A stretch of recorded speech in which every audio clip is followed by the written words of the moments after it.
But first tonight, the leading Republican candidates had the chance to make their case to voters right here on Queen City News. Former Governor Pat McCrory and former Congressman Mark Walker took to the opportunity to talk directly to you, the voters, ahead of next month's primary.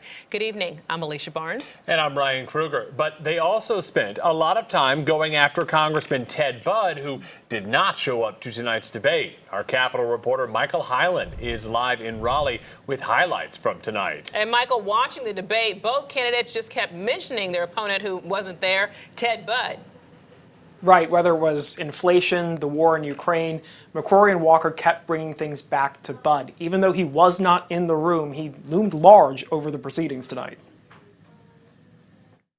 You'll hear from Pat McCrory and Mark Walker. Two of the leading Republicans in the race for North Carolina's open U.S. Senate seat debated pressing issues Tuesday.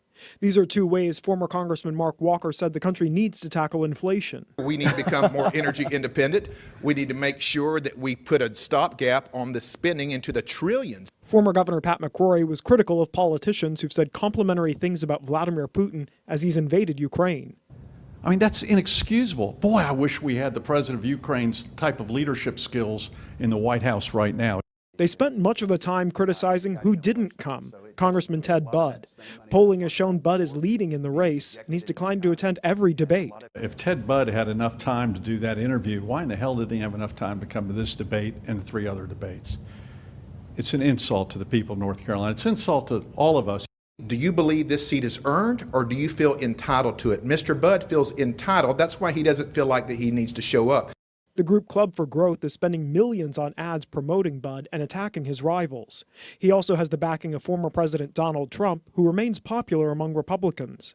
Here's what McCrory and Walker had to say when asked if they would support Trump if he ran for president again in 2024.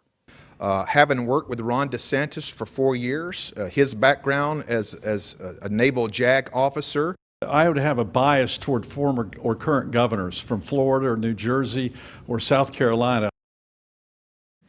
Toward the end, the two also said they could support legalizing medical marijuana with strict controls and in limited ways, but not recreational marijuana.